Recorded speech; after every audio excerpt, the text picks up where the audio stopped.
cet hommage qui est rendu à Germaine Lacaze est un exemple de ces remises sur scène, c'est-à-dire que Germaine était très présente de son vivant. Sa vie est longue, presque centenaire, donc elle a été vraiment une des figures emblématiques du courant figuratif pendant tout le XXe siècle, enfin depuis ses débuts, on va dire depuis les années 30, 35, jusqu'à ce qu'elle disparaisse en 94.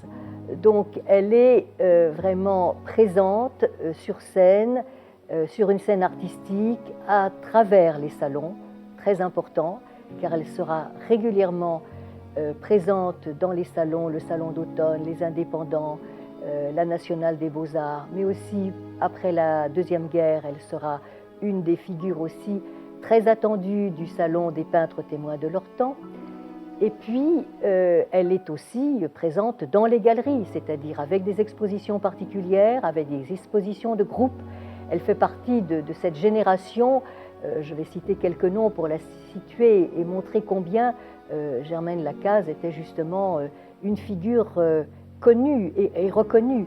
Elle est contemporaine et elle est, on peut dire, une amie, un confrère de André Hambourg, d'Yves Braillère, de Renner, de Despierres, de Carzou, toute cette génération qui a été rivée vraiment à la figuration, qui n'a jamais été tentée d'aller voir un petit peu comment une certaine abstraction ou un art informel pouvait modifier leur expression ou leur univers pictural et formel.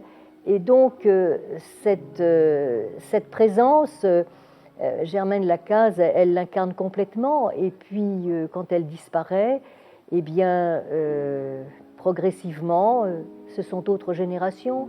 Les galeries qui l'exposaient ne sont plus là, elles ont fermé, renouvelées là aussi par d'autres lieux, par d'autres galeries. D'autres critiques viennent, une nouvelle génération vraiment arrive, puis une deuxième génération.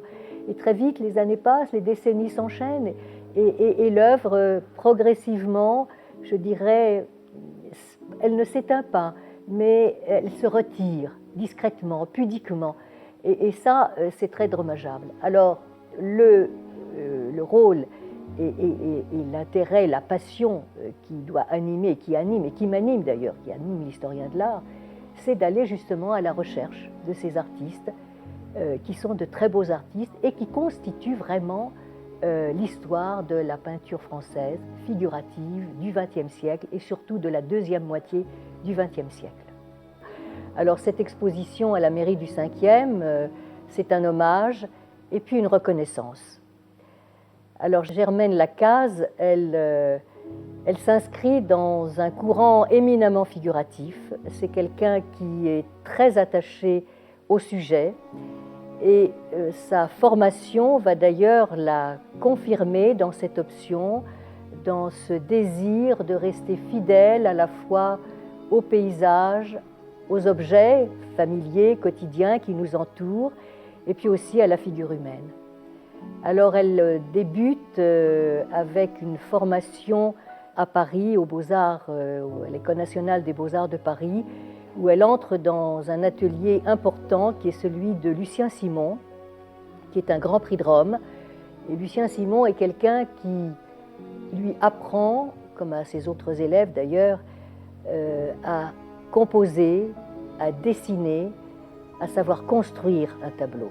Et ça, c'est la base de tout métier pour le peintre. Et Germaine Lacaze ne va jamais s'en départir. Seulement, ce n'est pas suffisant parce que ça l'enserre un peu dans un formalisme et dans un académisme peut-être que très vite elle sent étouffant et elle aspire à autre chose.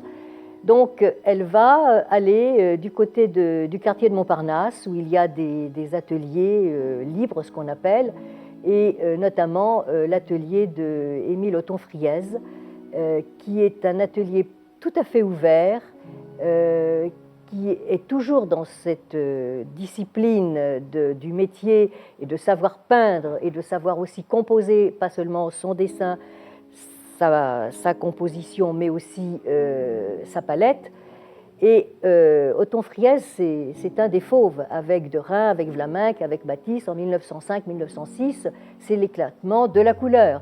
Et là, c'est la révélation, parce que c'est ce que cherche inconsciemment et intuitivement, c'est ce que recherche Germaine Lacaze, la couleur.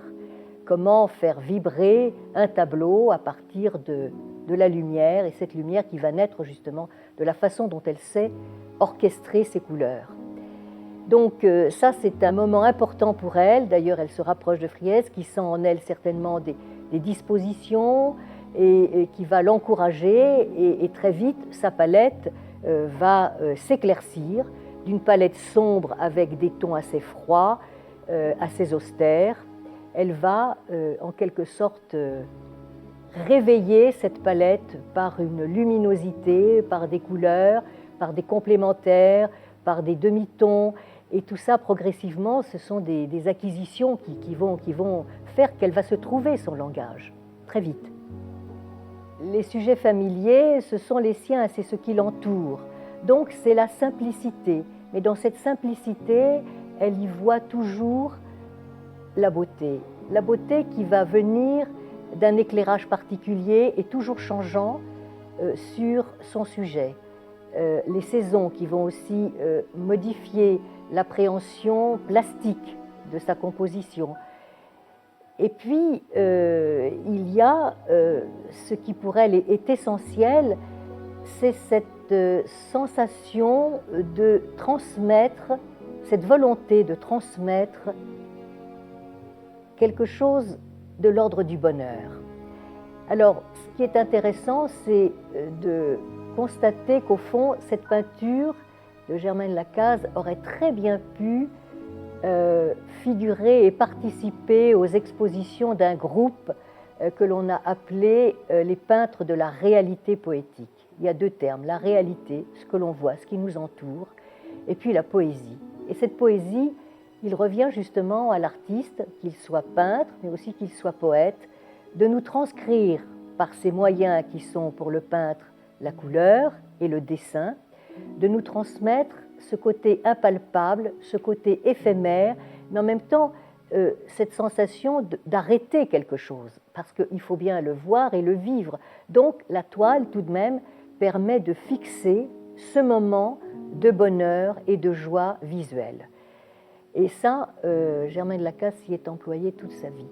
Et surtout quand elle va commencer à être régulièrement dans sa maison de campagne à Villeneuve-le-Comte, où là, effectivement, alors c'est la floraison, c'est la végétation, c'est les fleurs des massifs, des arbres, et tout ça va nourrir tout un chapitre, je dirais vraiment, un chapitre de l'art de vivre. Voilà. À la fois cette mélancolie, mais qui n'est jamais une mélancolie triste, c'est toujours une mélancolie qui est savoureuse, qui garde des subtilités de frémissements, de joie à peine exprimées, mais qui sont là et qui doivent nous montrer que cette vie, elle est magnifique. Une vie un peu édénique, si vous voulez. Au fond, c'est ça. Elle recherche la beauté et elle recherche ce paysage peut-être perdu, mais qu'elle retrouve et qu'elle sait retrouver dans son environnement, et surtout donc dans ce jardin de Villeneuve, où elle sait qu'il y a une Arcadie qu'elle peut ressusciter. Un petit peu, vous voyez, dans ce qui était l'Arcadie de Bonnard, cette espèce de flamboyance, cette espèce de générosité aussi au niveau, alors ça, cette générosité, c'est au niveau de la pâte, de la matière, parce qu'elle travaille, c'est quelqu'un qui aime la matière et qui aime la travailler, donc qui la reprend, qui la nourrit avec des pigments de façon à faire monter des vibrations de lumière, et puis voilà, c'est une peinture vivante, une peinture qui frémit. Ça, c'est les nourritures terrestres au fond. Moi, je pense souvent à ça. Quand je vois ces compositions, ces tables desservies, ces fins de déjeuner ou ces goûters qui se préparent, personne n'entre dans la toile. Il n'y a que ces fruits, que ces objets simples et familiers, encore une fois, mais nous sommes dans quelque chose de très apaisé, de très serein. et un désir de partage, un désir de partager vraiment cette joie, ce bonheur de vivre.